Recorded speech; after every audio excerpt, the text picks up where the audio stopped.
Operator Syndrome, episode 39. We're doing another listener requests, listener questions. I think we're up to number three now. So you'll see these come out. We get them. Honestly, the questions that we go through today, we probably got about a month ago. Just the way this work, just the way this works. And so we'll go through it. So if you've asked questions recently, wait about a month, and then we'll probably get to yours. But we'll Yeah. get there. We'll And get keep there them eventually. coming because, some of this might be the best listening there is. I mean, we're always talking about things we think are interesting, but it's always good to hear from actually people who are listening for sure. So, operator syndrome podcast at gmail.com. And we will get to them. So if yours hasn't popped up, we've got them, and they're all good. I appreciate all of them. Yeah, they're good. And I would say like I see two big buckets. I see younger folks who ask more of like the blocking and tackling type questions, right? So kind of a little bit more on tactics and how about this phase versus that phase. And then we've got some of you who've got some salt on you who ask some pretty deep questions. And I think today we're going to be focused a little bit more on those. Mhm. So maybe we go a little bit deeper here. So the first one, let me read. And we've done this a couple of times. We don't do the shout out. I will this time. All that to say that if we've answered your question before, we didn't shout you out just because we're not good at this yet. So we'll start now. And I won't give out full names just so we don't dox folks. But this question is from Logan, and Logan is a former enlisted FO Forward Observer from BCO 375. So the same company I was in. And Logan was in a little bit ahead of me. So served around the time of the invasion. Mhm. And then became a Army counterintelligence officer. So props to you, Logan, for doing all that. Appreciate your service. Yeah, absolutely. But he has a great question here. Focus a little bit more on the Rangers. His question is: in regiment, the Ranger Creed becomes a personal prayer. In Ranger School, the saying of the Rangers is put in place of my Ranger regiment. And does that change of the stanza create a moral challenge? Mhm. So I'll I'll elaborate on that. So if you don't know, the Rangers have a creed. We're really into our creed. It's called the Ranger Creed. And everyone who joins the 75th Ranger Regiment or who goes to Ranger School ends up is required to memorize it. The creed is there are stanzas that reflect the word Ranger. So R has a stanza, A has a stanza, and so forth. And so what Logan's talking about there is the first stanza, and it goes recognizing that I volunteered as a ranger, fully knowing the hazards of my chosen profession. I will always endeavor to uphold the prestige, honor, and high esprit de corps of my ranger regiment. And so, and I did practice before we started this episode, so I wouldn't screw it up. No, but what he's talking about there is the very end of my ranger regiment. So if you served in any of the ranger battalions in the 75th Ranger Regiment, you say of my ranger regiment. For those that don't, or when you're going through ranger school, the expectation is you say of the rangers, and the difference is that confusion, or just the fact that the army has set up this confusing situation where there's a unit called the Ranger Regiment, and then there's a thing called Ranger School.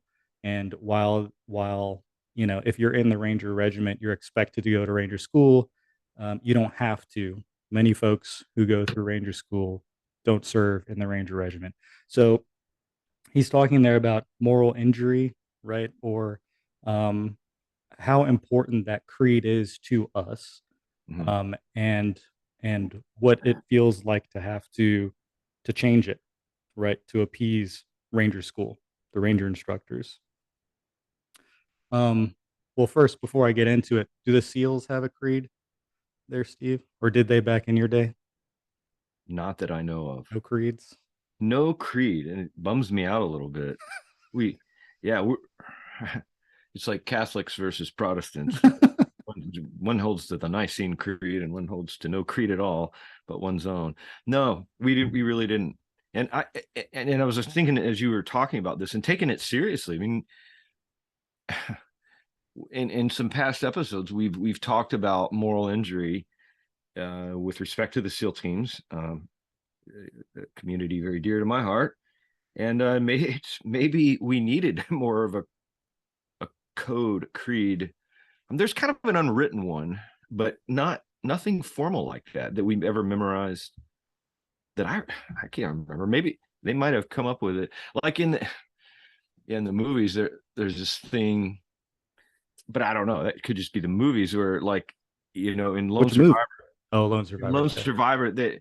that the new guy was having to like recite, I'm a rootin' tootin' double Oh cap yeah, crimpin' yes, frog that man. part. Yeah, I mean, yeah. maybe that's the new creed. I don't know, but we didn't do that when I was in. I mean, we use some of those phrases for sure. Mhm. Hairy chested frog man, all this, but it wasn't anything anybody memorized. So You all don't shave before you swim?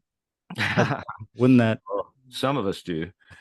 so I'm kidding. and I think I'm vaguely aware of a SEAL ethos that someone came up Yeah, with within the last 10, yeah, 15 years. And I only know of it because there was some controversy around yeah. some of the language in there, which I don't care to get into.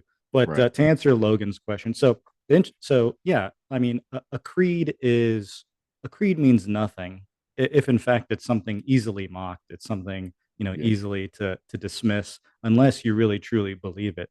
Um, Right. Right.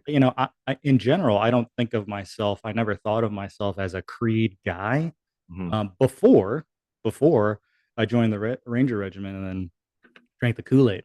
I do believe in the creed. I do feel like the experiences I had in training and deploying and leaving, that it does mean something. It is something important.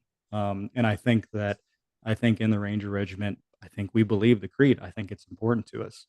You know, you're introduced to the creed in the selection process. So my day RIP, and then it became RASP. I know they're still teaching the creed. Anytime there's sort of a major event, everyone says the creed together in unison. So usually what happens is, if you're in the selection course, right? Maybe it's like chow time or something. And so let's say, give me like, however many folks come up and they say each stanza of the Ranger Creed. So they say, first stanza of the Ranger Creed, repeat after me, and then you say it. And then, so you're saying it in unison, you're saying it all the time. If you get it wrong, everyone's got to do push-ups, right? So they say, "Oh, you got that wrong. Get down, do push-ups." Everyone does push-ups, and you even do that like when you're operational. So Yeah. if we have change of command ceremonies, or if there's a memorial service, we say the Ranger Creed, and we do it exactly like that, just like back when you were doing Rip or Rasp. And then you'll get like, you get, they pull people to come up. Usually they try to, put in ringers who probably will remember the stands and not screw it up in front of everyone. But people screw it up all the time, actually, to be quite honest. It's a lot to remember. Yeah. Yeah. But then, you'll have a first sergeant that's up there, Santa stands in, and they screw it up. And then everybody in the battalion does push-ups because they got it wrong. And it's just, it's just a thing. It is a thing for us. And they also punish you with it actually. So in Rip or Rasp, like you'd go through the day doing whatever physical activities they wanted, and then if you screwed up at the end of the day, they'd be like, okay, on top of getting your gear ready and trying to sleep and do this or that, everyone needs to write 20 Ranger creeds, 20 Oh, wow. creeds. And so like you're cleaning up, you're doing all this, and then on top of that, you're writing a notebook paper the Ranger creed 20 times so you can Yeah, turn it in the morning. So that helps with remembering it more mostly. for But sure. it is something that it ended up meaning something to me, and I there I off the top of my head I can't remember anyone who didn't take it all that seriously. Um, and so this idea about moral injury, going back to Logan's question, Yeah. a slight tweak, even a slight tweak to the creed that means a lot to you, it can make you, and it did makes you, it's you're like, well, my creed is about the Ranger Regiment and my unit. It's a unit pride thing. and then you're changing the language at Ranger School to sort of, include. Wow, this maybe has parallels to a lot of other things that are going on, but like you're changing the language to include other folks that weren't scoped into that creed the way I believe it. And so, to Logan's question about moral injury, the first thing I'll say is that Bat Boys in Ranger School it's two things. It's a double-edged sword. First, we're notorious for not really caring that we're forced to say of the Rangers, and we will often just say of my Ranger regiment anyways, and then force everyone to do push-ups. So, anyways, right? So, and at different points, people take it and people understand. The West Pointers, the cats from the 82nd, like they get it. I think they understand that the creed does mean a lot to us. I think they understand that we're just bullheaded and young, and that's just like our opportunity to make ourselves stand out. But I remember in Ranger School, you'd be formed up to do the creed, and you'd have someone from some other unit who would jokingly say of my Ranger regiment when it was their turn, right? So, and then we'd all do push-ups, and you laugh, and it's just one of those small things. I don't ever remember getting chosen to do the first stanza. So, to Logan's question specifically, I've never actually had to say of my Ranger of the Rangers, um, but yeah, I mean that could seem like a small thing, but if you look at how much that creed means to us, Hmm. um, then you could see how that could. And he used an interesting word. He said prayer. He said the Ranger Yeah, Creed is a I prayer. like that. Yeah, and It's kind of, oh, go ahead. sorry. No, you go ahead. It's kind of, it seems to me like I don't know, there is something sacred about Yes, going into combat and having a code, a creed, whatever you want to call it. And there's going to be people that take it deadly serious, and hopefully the majority do. And there are going to be jokers that just kind of poo-poo everything. But I mean, I don't, I like that people are thinking about this, and Logan's taking this seriously. It caused me to think along new. I mean, we kind of in the SEALs, we kind of always just everything was a big joke, and it wasn't a joke in the sense that if somebody got hurt or something like that, but we were like our creed would be never shoot a high caliber man with a low caliber bullet, right, or a sucking chest wound is nature's way of saying slow down, because we're always just kind of right. riffing on stuff. But I had heard of that ethos thing more recently, but that has been since my time. But good. I mean, but those are some good fruitful thoughts. Yeah, and on the flip side of it is, the army especially went creed crazy.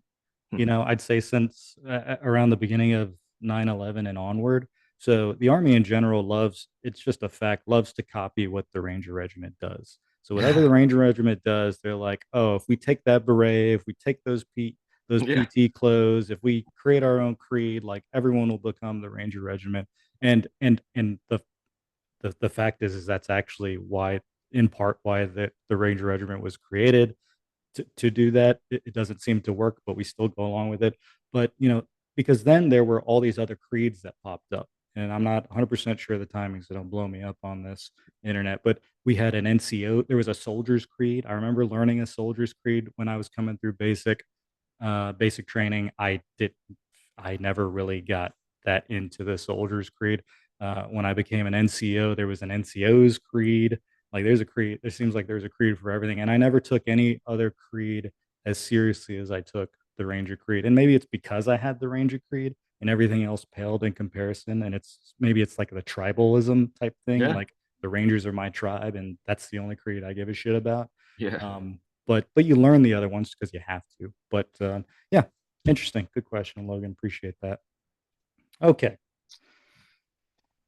Next question is from a good friend of mine, Nick, and he handed these to me in person, and they're covering a lot of different areas. So we'll just stop at the top.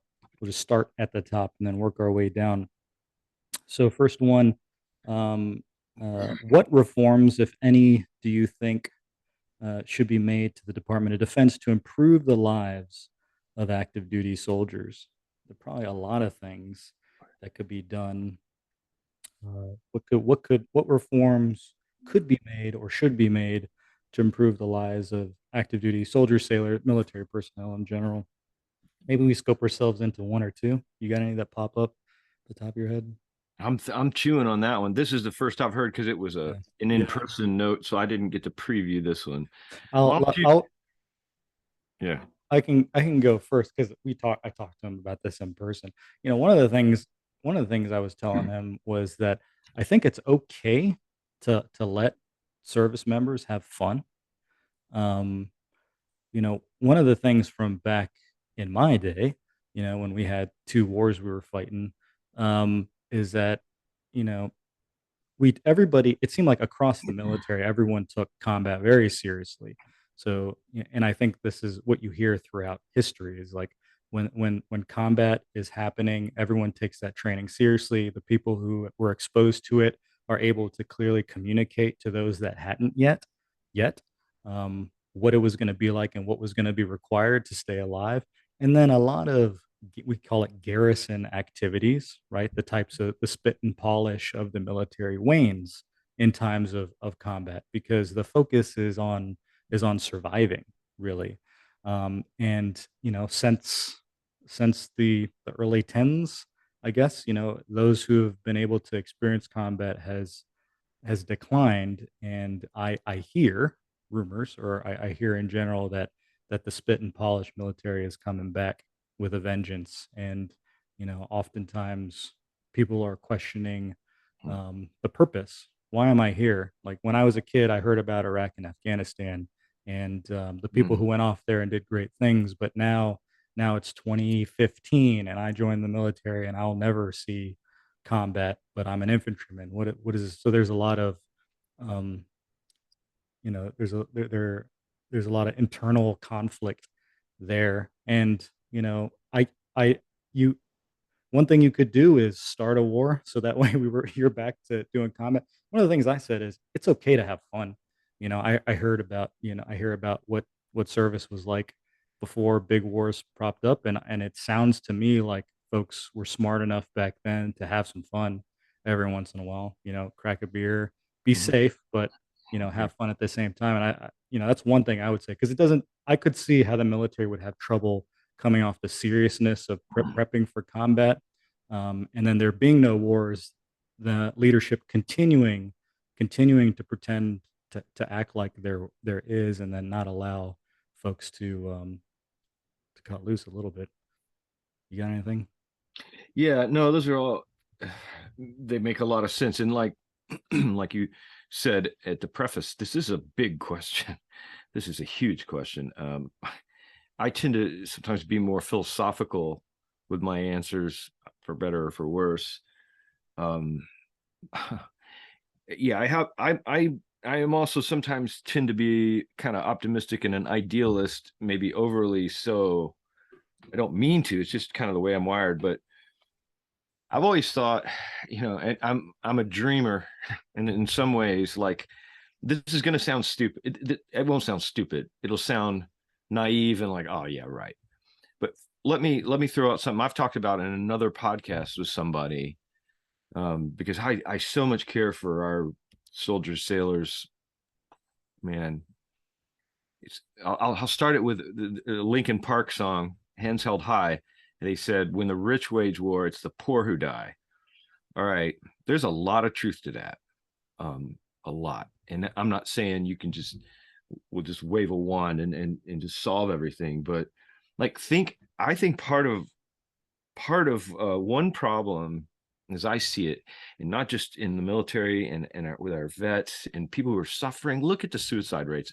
I I just saw the other day. It was like 17 minutes a veteran takes his or her life. Well, that's unacceptable. I mean, I don't even know where to go with that, but there's a value problem. There's veterans are feeling like they don't matter, that their only purpose is to kill and to accomplish objective X, and all right, go on your way. There's this really deep gap, I think, with meaning. And then, okay, oh, we just pulled out of Afghanistan. So all of my buddies who died there, all of this suffering, all of the stress, all the PTSD, all the traumatic brain injury, for what? Now, I don't know the big answer to these kind of questions, but I'm asking them because, damn it, if we matter, veterans matter. I'd like to say, now I don't see how you can rank one human life over another, but damn important, you know? And sometimes, especially enlisted ranks and the people who are out doing the deed, getting shot at, getting blown up on a daily basis, are kind of looked at as I hate to use the word expendable, but it's like, well, that's what you signed up. So there's all this stuff that's just pressure cooked into a lot of tension. But one thing I would throw out is like, what about, okay, so who can send us to war? Well, the president can send us to war. The Secretary of Defense, I believe, has some jurisdiction there. The Senate doesn't always approve what we're doing. That they can. It's nice when they do, and everybody's on the same page because we all feel better collectively. What about this? And this is what I said is going to sound silly. Or what about a council of mothers made up? You'd have to vet it. You'd have to go about finding people who would be, qualified on some level. But what about mothers of veterans who had a say equal to uh, high level people like the SecDef or the president? I mean, these are valuable lives, and it's like, well, a president can just go, well, here, screw it, we're going in. But what about mothers who are vested in their children, and have a lot more important say as far as care and tenderness and things that somebody who's never going to have to deal with this would think about, like Gold Star families now. Fortunately, I think they're getting more and more credit and more respect. But things like that we don't think of, we're just like, well, it's just a system, it's just the way it is. Why do we have to be so limited in our imagination that there could be better ways, so that when we go to war, man, that's the most serious thing ever. Like, what are all the voices weighing in on that? Is it just big oil? Is it just big, you know big money corporations that seek to benefit from it? Or is it really, really important that we are going to give our sons and daughters to a cause? So anyway, I don't want to ramble too much, but No, I think that make it well, I think, so I think you're talking about, something like that. Out of that, what we're saying is, um, having the interests of those who serve, who really understand what it's costing them to serve, and have the best interests of them, represented somehow. And supposedly, our elected, you know, Congress, they're supposed to represent the people, right? They're supposed to represent us. So maybe there'd be a few of those in there mm, who might understand and represent us and speak on behalf of their constituents who are serving. Um, but yeah, no, I agree. Um, okay, that's good. And those are, I mean, and to add on top of that, it seems like if you read the news lately, there are a lot of basic things that the Department of Defense, the military is not providing.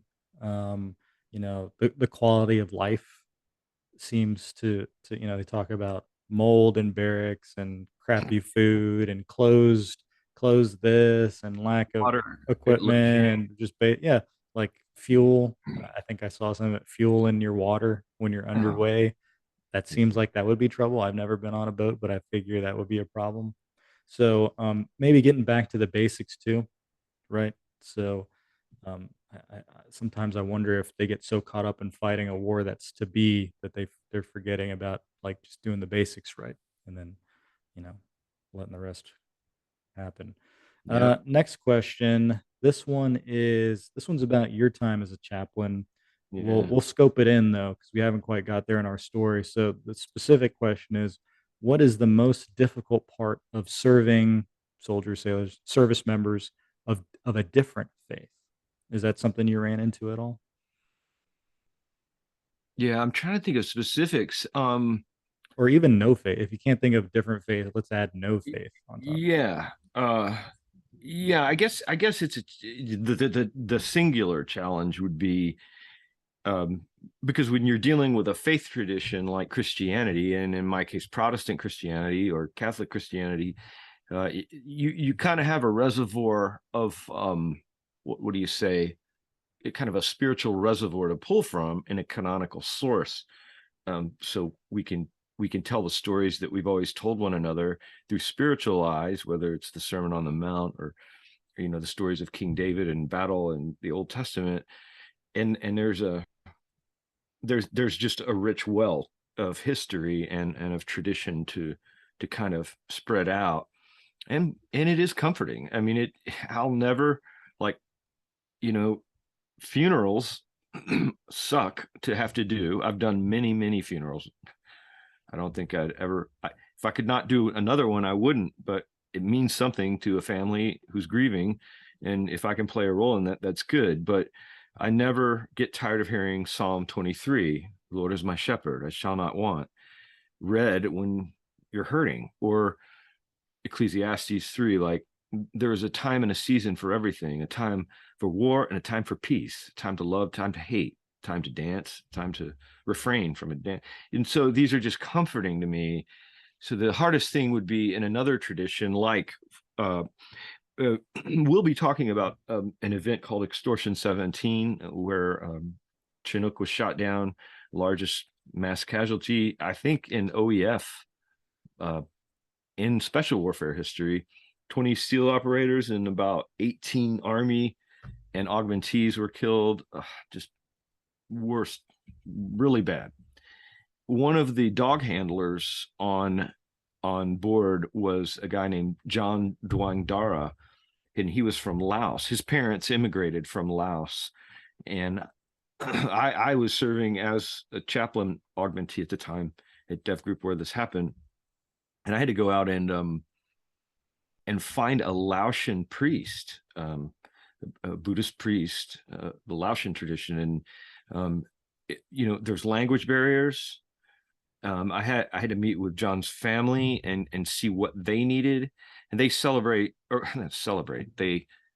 Well, it's kind of like a wake almost in the Buddhist tradition. They had a week long thing where people just came in and they wanted bottles of Johnny Walker, and they would just sit and talk and have shots and just process it in a very different way than maybe Christianity, and some, like Irish Christianity, might be a little bit more similar to that. But there were language barriers. There was always just the feeling that I don't want to do anything to offend these people.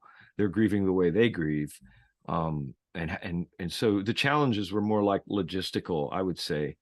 And that was about as different a faith.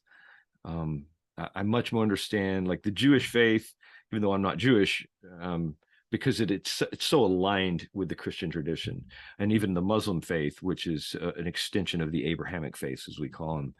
I can understand it. It's a monotheism. It's got these things that we all get in kind of the Western sense.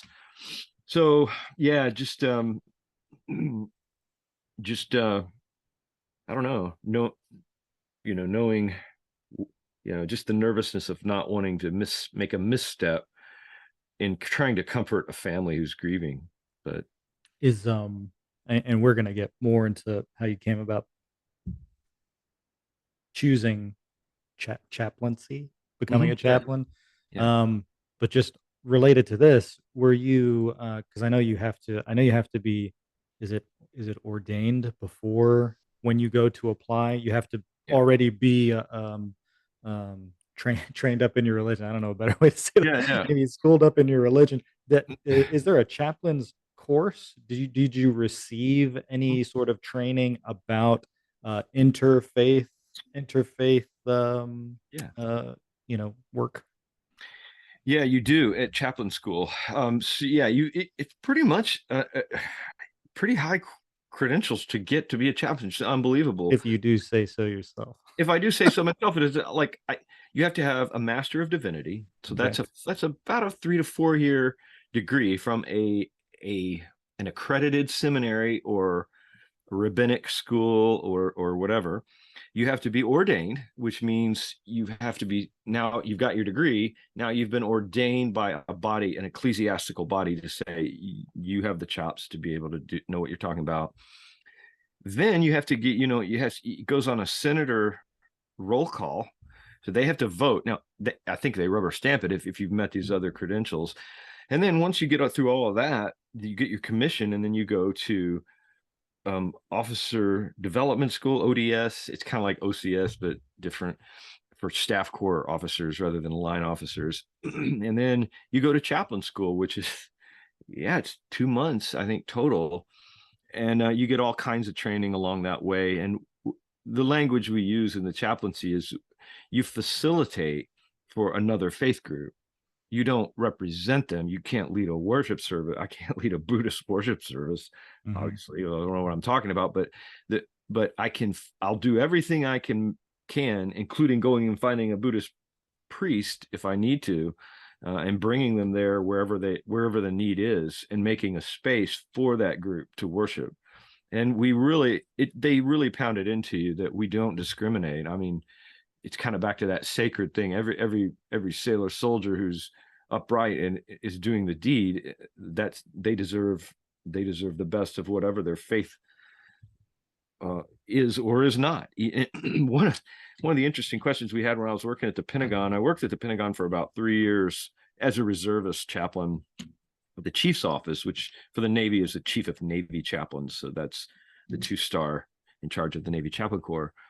Was people were wanting secular chaplains, because there's more and more people who are just, they're not of a faith, they're not necessarily religious in the sense of they're, Jewish, Buddhist, Catholic, whatever, but they need counseling. They have still human needs of, of a, maybe more, you might even want to say a spiritual variety. Sure. And it was a hard question, because it's like, well, where do ministers end and sort of like psychologists and healthcare providers begin? Because there, believe it or not, is a lot of overlap. I mean, I've done in the chaplain corps, I've done as much spiritual talking, is what I would call it, for people who are trying to process trauma. Well, that's real close, not the same as, but real close to what does a therapist do? Sure. For somebody facing psychological, emotional trauma. And like, the differences is what are the reservoirs of tools that we use? I use biblical scriptures. I use, prayer. I use these tools so yeah, that just, I don't know where that went, but it was an important question, but it was one that we were all trying to weigh in and go, gosh, I don't know, it's kind of complicated to know. As we're wrapping up here, one thing that came to my mind. So and of course we're gonna get into all of this in way more detail coming up, but I'm just interested. So when I'm assuming folks who would have trouble facilitating other religions, I'm assuming that's brought up in the selection process before they even get to chaplain school. But did you see anyone that was having a hard time with that idea? The idea that they would need to facilitate other religious Yeah. services or whatnot? Yeah, that's a great question. I actually did. And that was funny, because here I am in chaplain school. Most chaplains are like herding cats. They don't have any military bearing. They've gone to a religious school, and they're like, how do I wear this uniform? How do I say the Pledge of Allegiance? They don't know anything military bearing wise. They're just, and a lot of just great folks, but they don't. Now here I am with a full, like the first day of ODS, when we dressed out in our khakis, which is our Navy uniform. We were in sweats for like the first 3 days, so nobody knew who anybody was. And when we put our military uniforms on, and I've got a rack of ribbons, a SEAL insignia, and these are Navy. They're trying to make it like a little boot camp, we've got doctors, nurses, supply corps people. Not to knock any of this, but it's not like a hardcore bunch of fighters, right? Like Rangers or something like that. And so I remember our boot camp dude. He was a senior chief, petty officer. he comes walking down the line, and nobody has anything on their uniform. They're just all fresh out of grad school or Sure. whatever. And he comes to me and he's like, holy shit. He just looks at my, because he's like, you're a what? Because I got a cross on my collar because I'm a chaplain, but I've got all this bling, airborne wings, you know. So, they, there were a couple of hiccups along the way where people were having trouble with being too, not understanding an institutional type of ministry. They had their own hobby horses. They had their own, well, I see the world the right way and I'm going to plow forward. And they actually asked me at chaplain school to get up and give my perspective from where I was coming from as a combat vet background, and then also going in to be a chaplain. And I told them some pretty direct things. And, a lot of it was, hey, get over your own personal little faith. You're here to help everybody. You're not here to drive grind an axe about your personal beliefs. You're here to support the bigger cause of keeping soldiers and sailors healthy and doing everything you can to do that. So, yeah, and a couple of them I don't think made it very far. Now, I had a couple talks with a couple of them. Like, you may want to consider whether or not you're cut out to be a chaplain. You may be a great minister in another capacity, but you've really got to have some wisdom to do it right, in my opinion. Okay, we'll get into that more later. Thanks for checking us out. Catch you next time.